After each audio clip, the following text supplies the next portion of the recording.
I worked security at the Vegas hospital, and the man in Tupac's bed wasn't him. I've kept this secret for 29 years because I didn't want to end up dead. Or worse, taken. That night in September 1996, I was just doing my job at University Medical Center when they brought in Tupac Shakur, the biggest rapper in the world, fighting for his life. But when the doctors left, the man in his bed wasn't him. And I saw something I shouldn't have. Something that has been hiding in plain sight for centuries. This is the truth about what really happened that night. I had a simple job, working graveyard shifts as a security guard at University Medical Center in Las Vegas.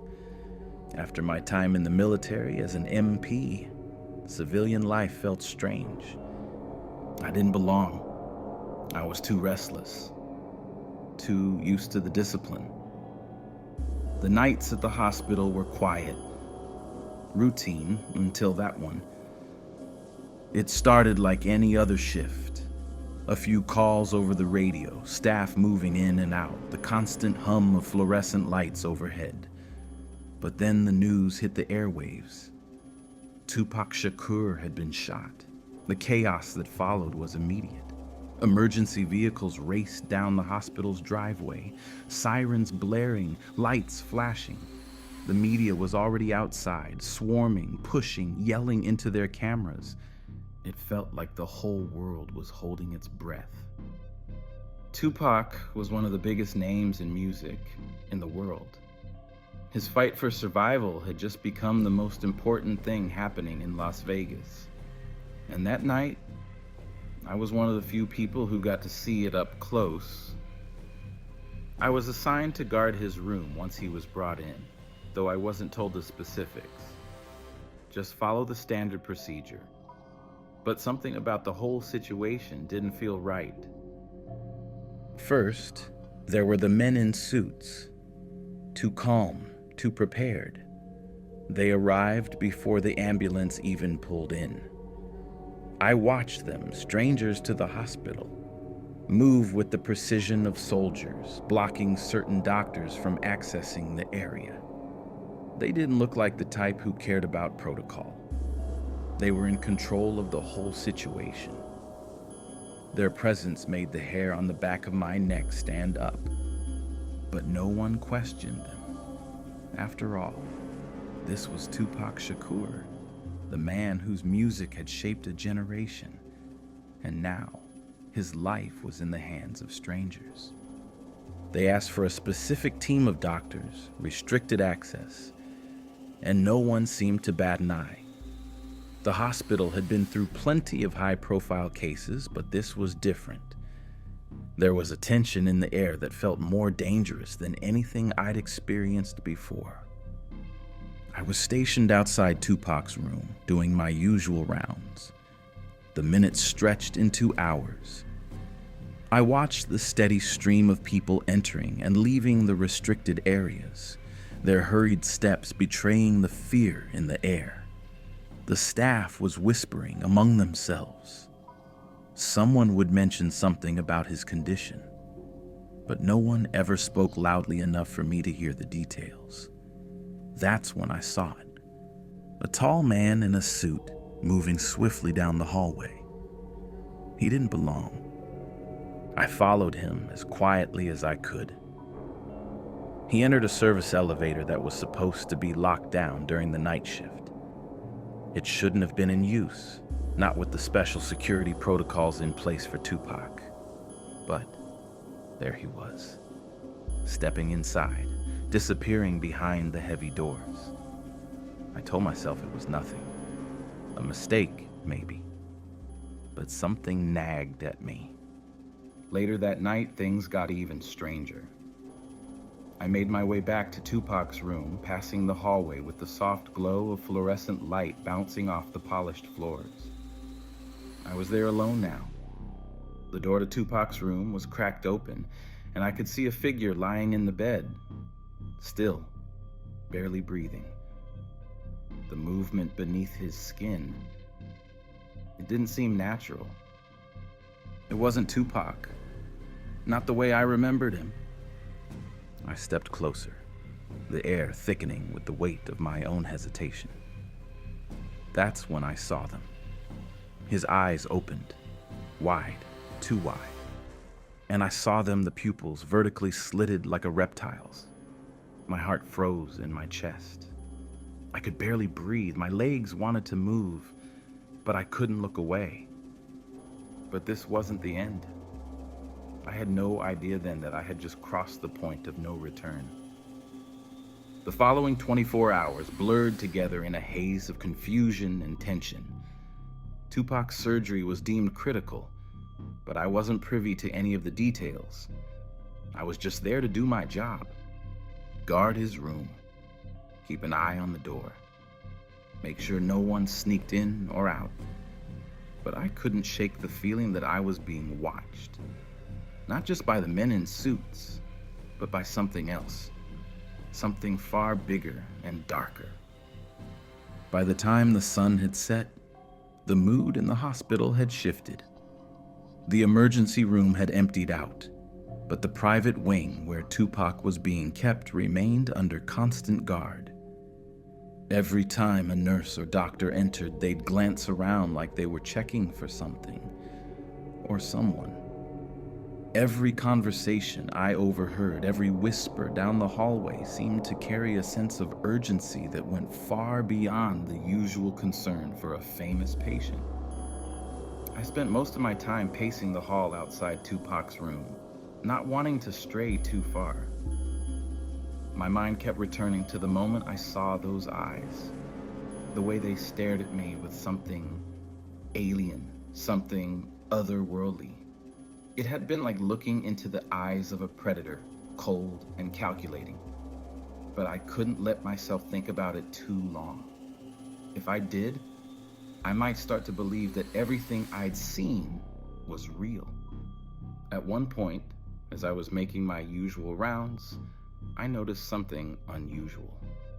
There was another man, tall, dark-haired, moving quickly down the hall, his face partially obscured by the shadows. He looked like he was trying to avoid being noticed, but he moved too deliberately to be casual. I'd seen him earlier that day, accompanying the men in suits, and now, here he was, acting like he was trying to get somewhere fast without attracting attention. Curious, I followed him down the hallway.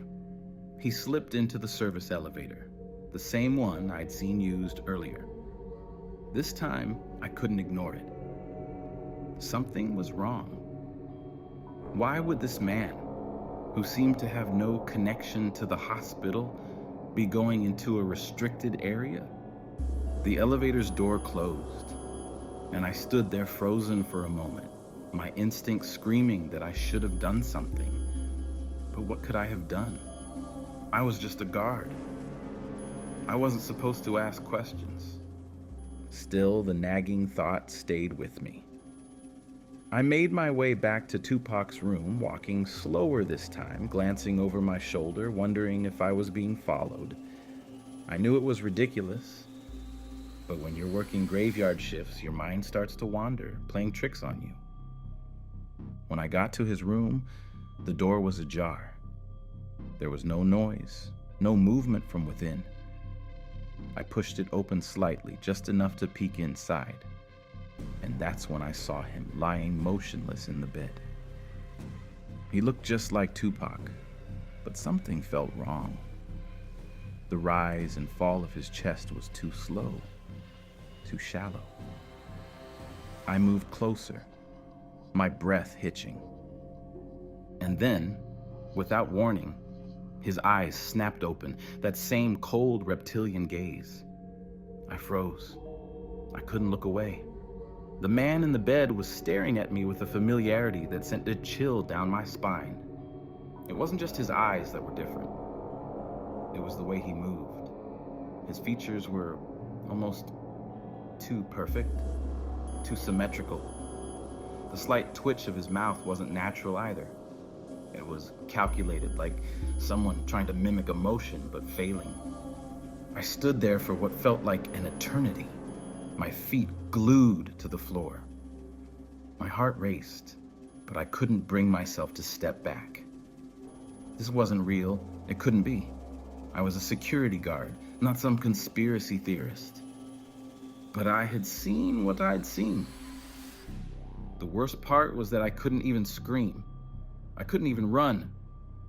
I was paralyzed, trapped in the moment. My only choice was to back away, slowly, as quietly as I could, not wanting to draw any attention. I had to tell someone. I had to make them understand. But who would believe me? How could I explain what I'd just witnessed? I turned to leave the room, but then something stopped me. There was a noise, a soft sound, barely audible. The door to the room creaked slightly as if someone was coming inside. I ducked into the shadows, my heart pounding in my chest, praying that I wasn't caught. I didn't know what I was supposed to do, what I could do. I waited, watching the room, but nothing happened. The man in the bed remained still, his breathing shallow. The minutes dragged on, and I finally let out a breath I hadn't realized I was holding. But as I turned to leave, I caught a glimpse of something in the corner of my eye. A figure, moving down the hallway. I could feel the hairs on the back of my neck standing up. It was one of the men in suits, walking briskly toward the room. There was no hesitation in his step, no sign of urgency or panic. It was as if he knew exactly what was happening, as if he had planned this whole thing. I stepped back further into the shadows. Keeping my distance, the last thing I needed was to be seen or questioned. I had no answers, no explanation for what was happening. All I knew was that I had witnessed something far beyond my understanding, and I wasn't the only one who knew. I could hear the whispers of the men as they entered the room. They weren't speaking loudly, but I could make out a few words. Everything's under control. It's time. That's when I knew. The man in the bed wasn't Tupac, and he hadn't been for a while. But this was just the beginning. What came next would change everything I thought I knew about this world, and what was really happening behind the scenes. The hours following Tupac's surgery felt like they stretched on forever. But it wasn't the usual hospital pace. No, this was something different. The air had changed. A subtle yet undeniable shift in the atmosphere hung over everything, and I wasn't the only one who noticed. The hospital was moving like a well-oiled machine, each piece clicking into place with disturbing precision. There was an urgency in the staff, but no panic, and that bothered me. The men in suits were still around too. They weren't doctors. They weren't part of the hospital staff. But they were everywhere, always in the background, always watching. The whole place felt like it was under a spell. Conversations were quieter, more deliberate. The usual hustle and bustle of a busy hospital had been replaced by an eerie calm. The kind of calm you'd expect right before a storm, and I could feel it in my bones. I began to notice things that didn't add up, like the way certain hospital records were suddenly lost or altered. How the medical staff, once confident, began to act more uncertain when it came to Tupac's condition, and how every piece of information was being tightly controlled. I couldn't escape the feeling that this was all planned, like everything was happening according to some twisted script. By the time the word of Tupac's death broke, I'd already seen enough to know something was terribly wrong. I was stationed near his room, my usual post, when the news hit. I remember hearing the whispers, the hushed voices spreading through the hospital like wildfire. "Tupac's dead," they said. It wasn't just an announcement. It was a statement, and I could feel the weight of it in the pit of my stomach. But as the announcement went out, I saw something that chilled me to the core. They were moving his body out with a speed and efficiency that didn't match the situation. No time for grieving. No time for mourning. It was as if they had already planned for it. The body was whisked away, and no one asked any questions. It was like they were preparing for the next part of the operation. I tried to speak to a few of my coworkers. I tried to talk to someone who would understand, someone who might have seen the same things I had, but they wouldn't listen. When I approached one of the senior guards, a guy I had worked with for months, I noticed something odd. His eyes darted around nervously, as if he didn't want anyone to hear. He spoke in a low, urgent whisper, but what he said didn't make sense. Don't get involved. Just keep your head down. It's not worth it. His tone was hollow, like he was reading from a script. I didn't understand. What did he mean? What was so dangerous about knowing the truth? That was the moment I realized something bigger was at play. This wasn't just about Tupac. This was something much more insidious, something that had been hidden for decades. I couldn't put it all together, but I knew I was on the edge of discovering something that was meant to stay buried. The next few days were a blur. Tupac's death was everywhere, but the coverage didn't sit right. News outlets played the footage on repeat, but there was something off about it. No one was asking the tough questions. No one was looking at the strange circumstances surrounding his arrival at the hospital, or the way things were handled afterward. It was as if they were telling us what to think, shaping the narrative in a way that felt wrong. I spent more time in the hospital, watching everything unfold from my post near Tupac's room. The men in suits were still around, more than ever now. They were moving through the halls with a sense of purpose that made my skin crawl. I had seen them before, but now it was clear. They were running the show. I had to know more. I had to get closer to the truth. And that meant doing something I hadn't considered before. Sneaking into restricted areas of the hospital, looking through records, anything that could give me some answers. One night, while everyone was distracted by a routine shift change, I made my move. The corridors were quieter than usual, the hum of fluorescent lights the only sound filling the silence. I moved quickly, avoiding the cameras, staying low. The records room was just down the hall, and I had a plan. I knew where the staff stored confidential files, and I needed to see them. I had to know what was being hidden. The moment I entered the records room, I felt the weight of my actions. I was breaking the rules, and there was no turning back. I started rifling through the drawers, pulling out files that looked promising. Some were about Tupac's treatment, others about his sudden death. But as I dug deeper, my stomach sank. The records didn't match the stories that were being told. There were pages missing, entire sections blacked out. The more I uncovered, the more I realized that the narrative being fed to the public was false. This wasn't a simple hospital case. This was something much bigger, something I was never meant to understand. I had just found what I was looking for when I heard footsteps outside. I froze. My heart pounded in my chest as I quickly shoved the files back into their drawers. I was about to bolt when the door opened. Looking for something? The voice was low, menacing. I didn't need to turn around to know who it was. One of the men in suits stood there, blocking my exit.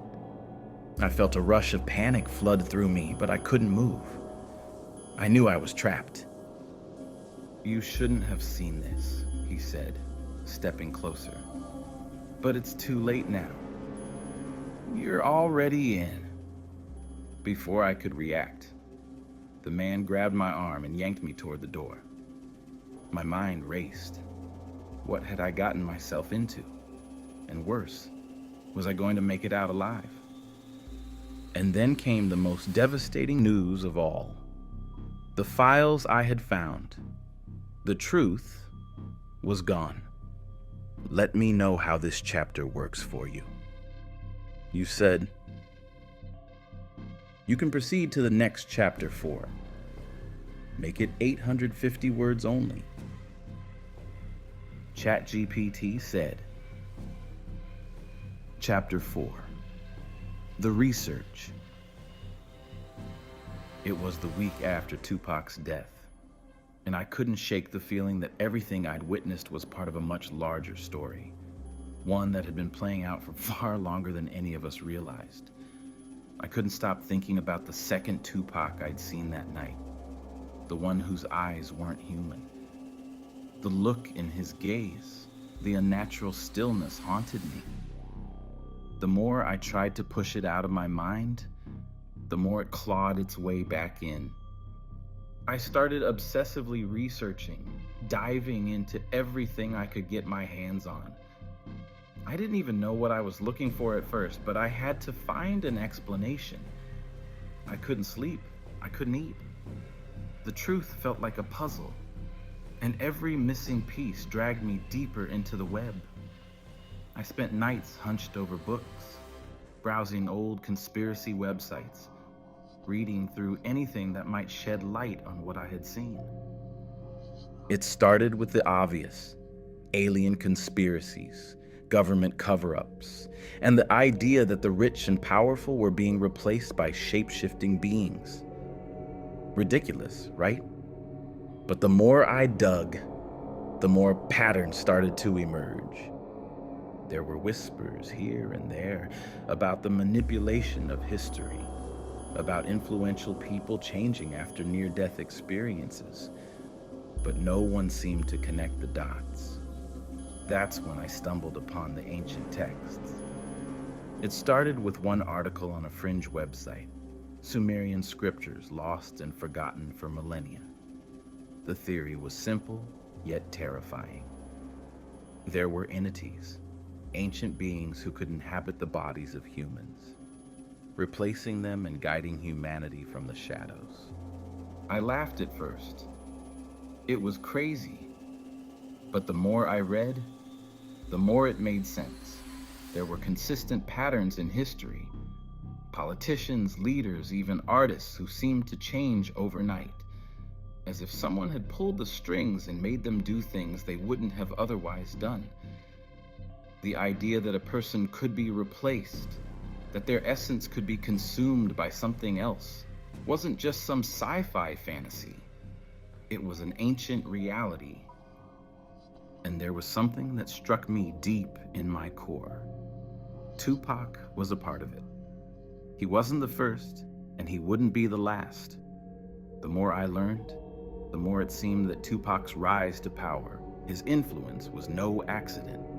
It had been planned. But the moment he became too powerful, too outspoken, that's when the others had to act. They needed to control him. They needed to take him out of the picture, whether by death or by replacement. I started to look at other famous cases. The theories about certain historical figures seemed to align with what I'd seen. Figures who'd survived near fatal events and then returned different, as if their souls had been replaced by something else. I found connections in political shifts, celebrity transformations, even sudden changes in business leaders. It was everywhere. But the question remained: why? One night, as I sifted through more files, I found an account that chilled me to the bone. It was from a witness who claimed to have seen one of these entities take over the body of an influential person during a critical time in history. The man described it in terrifying detail, the way the entity seemed to slip into the host like a glove, the way the eyes would shift, the personality would change, and how the host would appear. Physically different. I couldn't believe it. This sounded just like what had happened to Tupac. The more I researched, the more I realized that this wasn't just about Tupac. It was part of something much, much larger. These entities, these parasites, had been around for thousands of years. They had been replacing people, important people, at key moments in history, subtly influencing the course of humanity's development.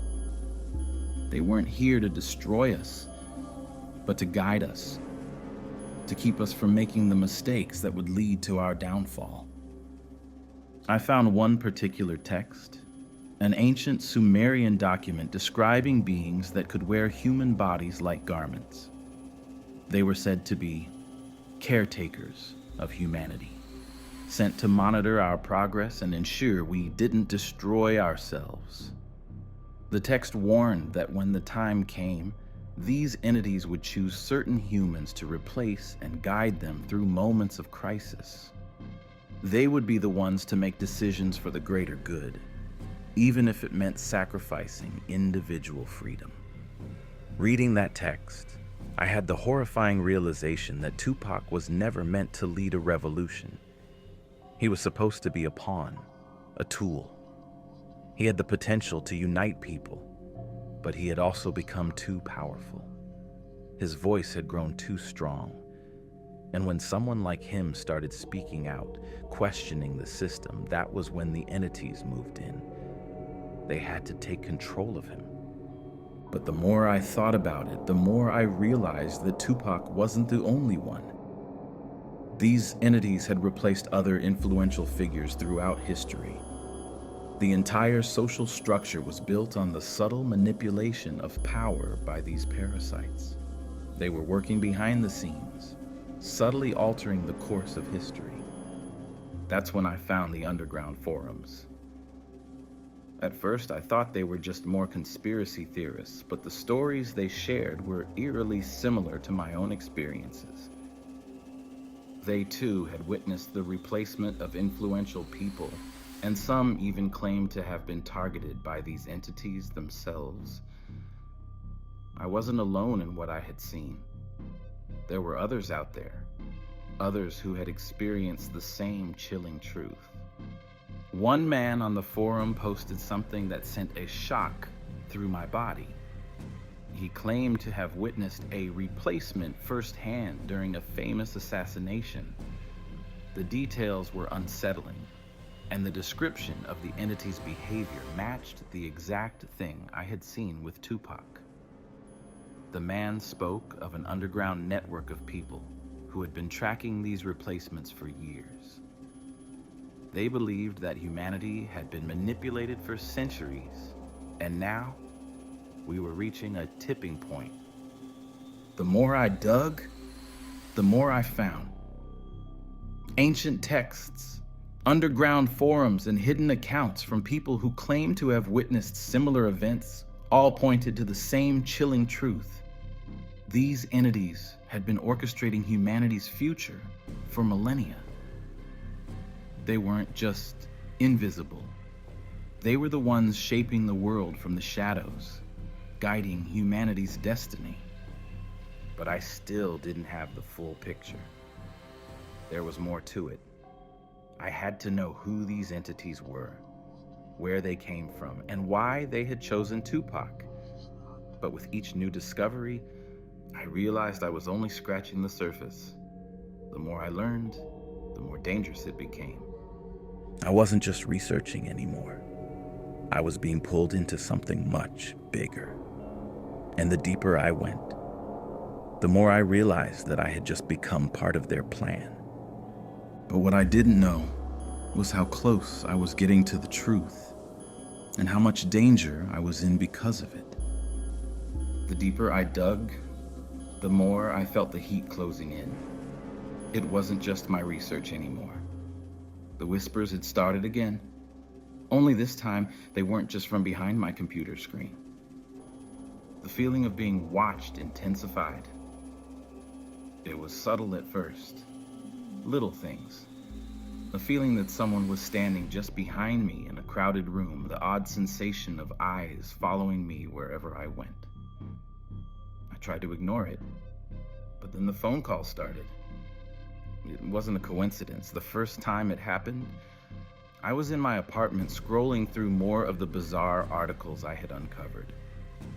The phone rang. I didn't recognize the number, but something inside me told me to answer. Maybe it was the growing paranoia. Maybe it was just desperation for answers, but I picked it up.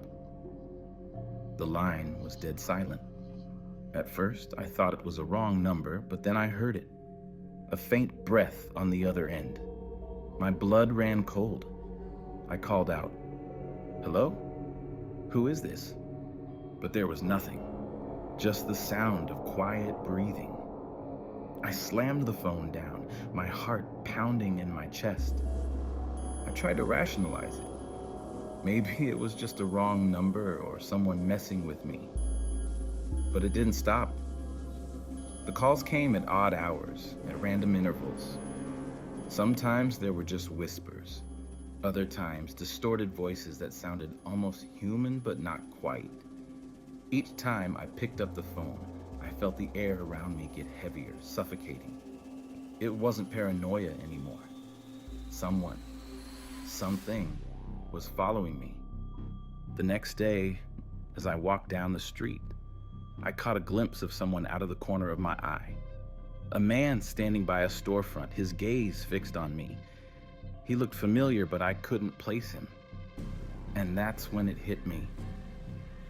The same unsettling feeling I'd had at the hospital, when I noticed the men in suits watching me. They were here, too, watching me again. I didn't stop walking. I turned down the next alley and picked up my pace, heart pounding. I glanced over my shoulder, but the man was gone. Had I imagined it? Had it all just been in my head? But that night, it happened again. I was at a local bar, trying to unwind, trying to escape the tension. My mind was spinning. The research, the constant paranoia, it had taken its toll. I needed a drink, just something to clear my head. I was sitting at the bar, nursing a whiskey, when the man walked in. The same one I'd seen earlier. He didn't seem to notice me at first, but then he turned, and his eyes locked onto mine. I froze. The man didn't look out of place, but something about the way he moved, too calculated, too precise, made my stomach drop. He walked over to me, sitting down beside me as if we were old friends. "Long time no see," he said, his voice eerily calm. His tone was casual, but it sent a chill through my spine. I didn't know what to say. "I don't know you," I replied, trying to keep my voice steady. He smiled, but it wasn't a friendly smile. It was too perfect, too calculated. "Oh, but you do. You've seen me before. Don't you remember?" The hair on the back of my neck stood up. I couldn't breathe. How did he know? How did he know I'd been looking for answers?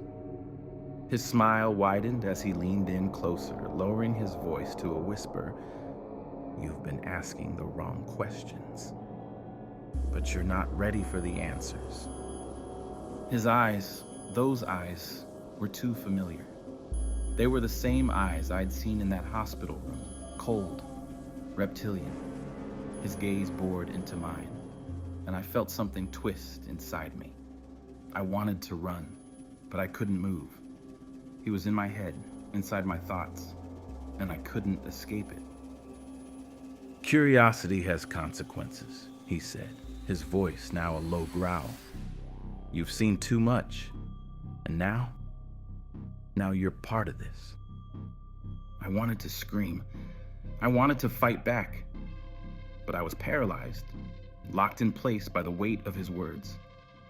He leaned back, glancing around the room before continuing. You should have stayed quiet. But now we'll be watching you. Always. I couldn't speak. My mind was racing, my heart hammering in my chest, but my body refused to move. He got up from the bar, straightening his jacket, and without another word, he walked out. I sat there, frozen in place, unable to process what had just happened. I wasn't just being followed. I wasn't just being watched. I was being hunted. I couldn't shake the feeling that this was only the beginning. As the days passed, the encounters grew more frequent, more intense. It wasn't just the man from the bar anymore. There were others, faces I didn't recognize, watching me from shadows, following me through the streets, always just a step behind. It was like they knew every move I would make before I made it. I couldn't escape them. The feeling of being watched became a constant presence in my life. I couldn't go anywhere without looking over my shoulder. Every phone call, every knock on my door made my heart skip a beat. But it wasn't just the physical presence of these hunters that was terrifying. It was what they were capable of. They had power. They controlled everything. And they had been watching me long before I'd even known they existed. But I couldn't stop. I couldn't go back to the way things were. The truth was out there, and I was determined to find it. The more I searched, the more I felt them closing in on me. Their eyes were always on me, their presence a constant reminder that I was in too deep, and they weren't going to let me walk away. But what I didn't know, what I couldn't have possibly known, was that the more I pushed forward, the more I was becoming like them. I was changing. And that change, it was only a matter of time before I wouldn't be able to stop it. The hunt had begun. I should have stopped. I should have backed away the moment I realized what I was getting into. But it was too late. The truth had become an obsession. I couldn't leave it behind. I couldn't ignore the signs. And as much as I tried to convince myself that I was still in control, something inside me, something I couldn't name, was slowly, steadily changing. It all started with a small, almost insignificant wound on my neck. At first, I thought it was nothing, just a scrape or an insect bite. I didn't even pay attention to it, but as days went by, I noticed that it wasn't healing like it should. The skin around it seemed to itch constantly, and there was a faint pulsating feeling underneath. It wasn't pain, but it was wrong. It felt like something was moving under my skin, crawling, shifting. I tried to ignore it, but that was impossible. The more I looked at it, the more I saw something wasn't right.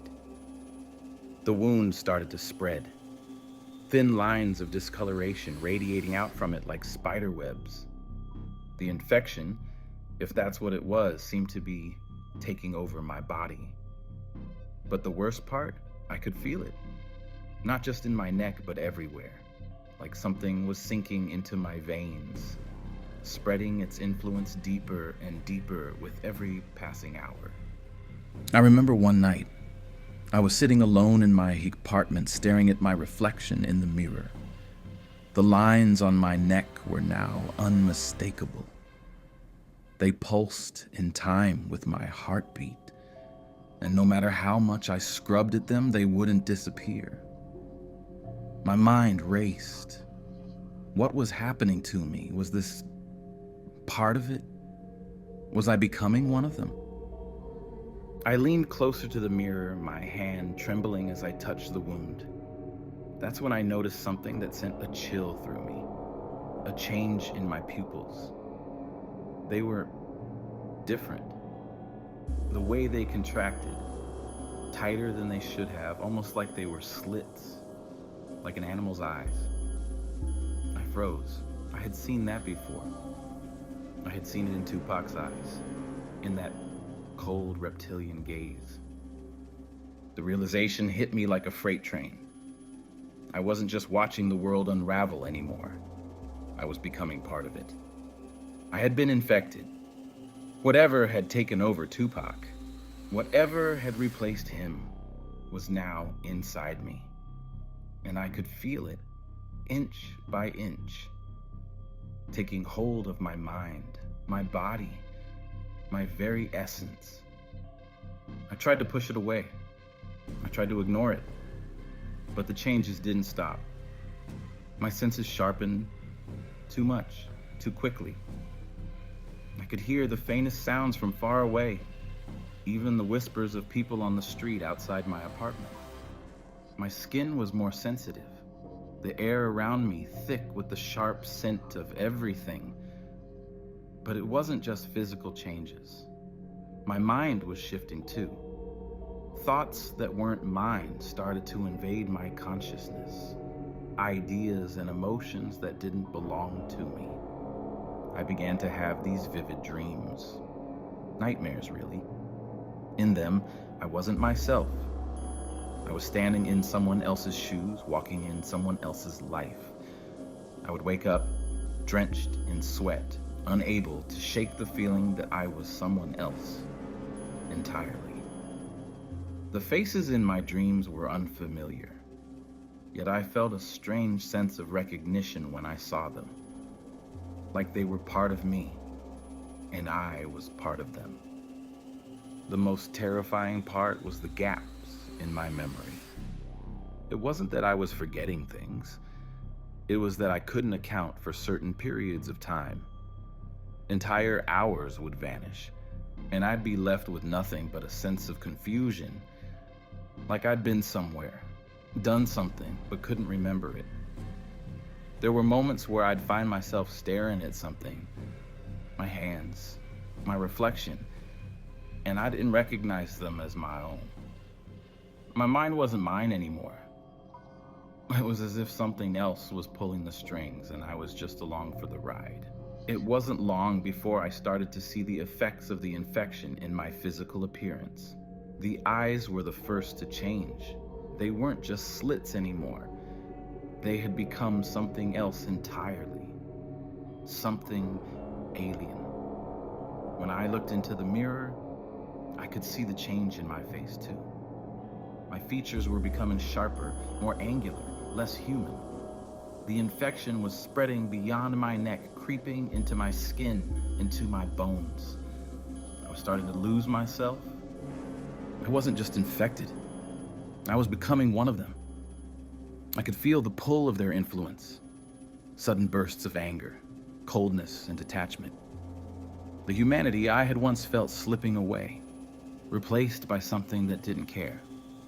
Something that saw people as nothing more than tools.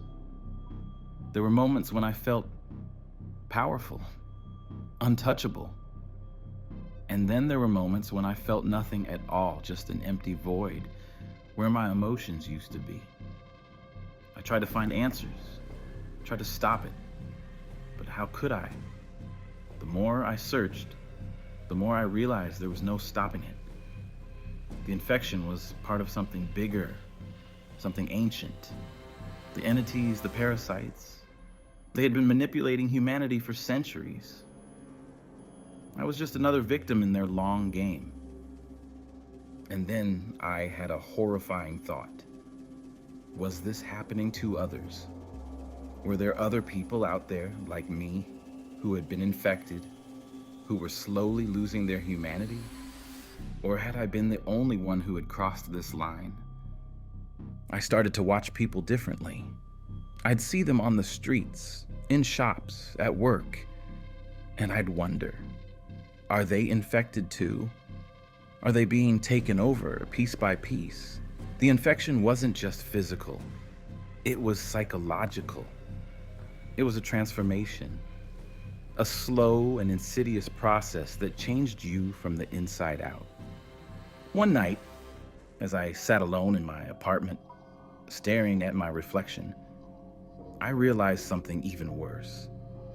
I was beginning to understand the entities. I could feel their thoughts, their desires creeping into my own. I understood their purpose now, why they replaced people, why they manipulated history. It wasn't about destruction, it was about survival. They had kept humanity alive through all the chaos, all the wars, the disasters. They had shaped us, guided us, made sure we didn't destroy ourselves. But what did that mean for me? For the people I loved? Was I going to become a puppet, like Tupac had, like all the others before him? I wasn't sure, but I could feel the change deep inside me. The infection was complete, and now there was no going back. But what I didn't know yet was that this transformation, this infection, was only the beginning of something far darker, something even more dangerous than I had ever imagined. The infection was no longer a creeping, slow change. It was complete. I could feel it in my every thought, my every movement. I was becoming something else, a hybrid, part human, part something older, something ancient. The more I struggled against it, the stronger the pull became, until one day, it wasn't just a feeling, it was a revelation. I began to understand. The entities that had infected me weren't invaders. They were caretakers sent to guide humanity through its darkest moments. They weren't here to destroy us, they were here to preserve us, to keep us from making the same mistakes that had led to the downfall of countless civilizations before ours. They had been orchestrating history from the shadows, replacing key figures at critical moments to ensure humanity's survival. It was a chilling truth. These beings weren't gods, but they weren't exactly human either. They were something else, ancient and powerful. Their purpose was simple: keep humanity alive. They had been replacing influential people for centuries, choosing individuals who could alter the course of history and nudging them in the right direction. The price of their intervention, however, was freedom, our autonomy as a species. They had been guiding us, shaping us, but at the cost of our ability to control our own fate. As the infection spread through me, I saw things differently. I understood the bigger picture. Tupac wasn't just a victim. He was a player in this long game. His influence had threatened the balance these entities had worked so hard to maintain. Tupac was starting to unite people, to speak out in ways that would have changed everything. The entities couldn't allow that. His death wasn't just a tragedy, it was a necessity. But the more I saw, the more I realized that humanity was evolving. We were approaching a point where we could detect these replacements.